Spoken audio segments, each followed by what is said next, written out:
আসছি পরবর্তী খবরে। উচ্চ মাধ্যমিকের মার্কশিটে বিশেষ ইউভি থ্রেড, মার্কশিটেও থাকবে টাকার মতো সুরক্ষা প্রযুক্তি। জালিয়াতি রুখতে করা উচ্চ মাধ্যমিক শিক্ষা সংসদ। ভারতীয় টাকায় থাকা প্রযুক্তি এবার এইচএস মার্কশিট সার্টিফিকেটেও। মার্কশিটে ইউভি সিকিউরিটি থ্রেড কোডের ব্যবস্থা। চতুর্থ সেমিস্টারের পর দেওয়া মার্কশিটে নয়া সুরক্ষা প্রযুক্তি, আর নয়া প্রযুক্তি ব্যবহারে মিলছে রাজ্যের গ্রিন সিগন্যাল। এর আগে প্রশ্নপত্র উত্তরপত্রে বিশেষ কিউআর কোড ব্যবহার করেছিল সংসদ, আর এবার সতর্কতা জারি হচ্ছে মার্কশিটেও। জাল মার্কশিটের এই ইস্যুগুলোকে আটকানোর জন্য এবার আমরা ঠিক ভারতীয় টাকায়, ভারতীয় মুদ্রায় যেরকম ভাবে সিকিউরিটি ফিচার্স থাকে, যেটা ইউভি রেডিয়েশনে, আমি যদি ইউভি ল্যাম্প দেই বা ইউভি টর্চ দেই, তাতে কিছু সিকিউরিটি থ্রেট থাকে। সেই সিকিউরিটি থ্রেটটা এখানে দেখা যাবে অ্যাকচুয়াল মার্কশিটে, যেটা আমাদের যেটা অরিজিনাল মার্কশিট, তাতে যদি আমরা ইউভি ল্যাম্প বা ইউভি টর্চ দিয়ে যদি আমরা আলোটা ফেলি, দেখা যাবে ছোট ছোট কিছু সিকিউরিটি থ্রেড আছে। সেটা থাকবেই প্রত্যেকটি মার্কশিটে। যদি না থাকে তার মানে ওটা হচ্ছে জাল মার্কশিট বা জাল সার্টিফিকেট। প্রথম উচ্চ মাধ্যমিক পরীক্ষা 2026-এর যে ফাইনাল রেজাল্টটা, সেটা কিন্তু উচ্চ মাধ্যমিক পরীক্ষা সেমিস্টার সিস্টেমের ফার্স্ট ব্যাচ।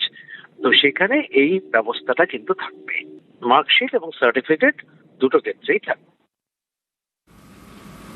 আর এক ফোনে বাংলায় এবার নজর রাখতে হচ্ছে ওয়েদার আপডেটের দিকে। কনকনে ঠান্ডায় আপাতত বিরতি রয়েছে বাংলায়। দক্ষিণে এক ধাক্কায় 2 থেকে 4 ডিগ্রি চড়ল পারদ।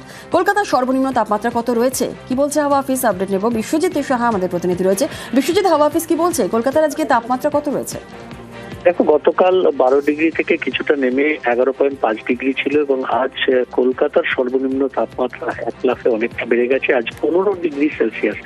এমনটাই একটা পূর্বাভাস ছিল। আমরা গত কয়েকদিন ধরে বলছিলাম যে রবিবার এবং সোমবার কিছুটা বাড়তে পারে তাপমাত্রা, এবং আবার মঙ্গলবার থেকে তাপমাত্রার পতন, এবং বিশেষ করে পৌষ সংক্রান্তিতে বেশ কিছুটা পারদ নামবে, আবারও ফিরবে জমিয়ে শীতের স্পেল।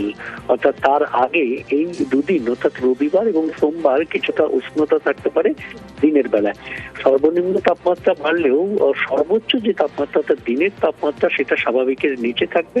এই মুহূর্তে কলকাতার সর্বনিম্ন তাপমাত্রা স্বাভাবিকের উপরে উঠে গেছে, এবং একইভাবে যে পশ্চিমের জেলা, সেখানেও তাপমাত্রা কিছুটা বাড়বে। আগামী কয়েকদিন পশ্চিমের জেলাতে 7 থেকে 10 ডিগ্রি সেলসিয়াস, এবং কলকাতা ও সংলগ্ন যে জেলাগুলি রয়েছে সেখানে 12 থেকে 15 ডিগ্রি সেলসিয়াসের মধ্যেই তাপমাত্রা থাকবে সর্বনিম্ন তাপমাত্রা। তবে যে সর্বোচ্চ তাপমাত্রা যেহেতু স্বাভাবিকের নিচে থাকবে, তাই শীতের একটা আমেজ থাকবে, এবং শীতের স্পেল আবার পৌষ সংক্রান্তি থেকে মাঘ মাসের শুরুতে আরো একটা জমিয়ে শীতের স্পেল শুরু হবে। একেবারে অনেক ধন্যবাদ। আর উত্তরবঙ্গে কেমন ওয়েদার থাকবে, কি বলছে হাওয়া অফিস? পার্থ থেকে আমরা আপডেট নেব।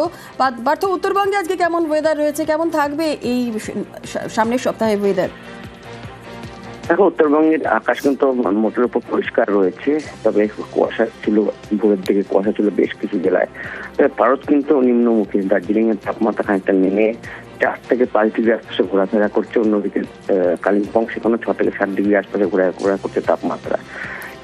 সমতলের জেলাগুলোকে যদি আমরা লক্ষ্য করি, আলিপুরদুয়ার থেকে শুরু করে একেবারে দিনাজপুর পর্যন্ত, সেখানেও কিন্তু তাপমাত্রা ভারত খানিকটা নিম্নমুখী। 9 থেকে 10 ডিগ্রি আশপাশে ঘোরাফেরা করছে তাপমাত্রা, এবং সংক্রান্তি পর্যন্ত কিন্তু তাপমাত্রা হেরফের করবে, অর্থাৎ গ্রাফ কিন্তু কিছুটা নামতে পারে, এবং কুয়াশার যে ধাপড়টাও কিন্তু অব্যাহত থাকবে, এবং সন্ধ্যের পর থেকে ভারত কিন্তু খানিকটা নামবে। বিশেষ করে পাহাড়ি এলাকায় দার্জিলিং, কার্শিয়াং, কালিম্পং কিন্তু তাপমাত্রা আরো খানিকটা নামবে।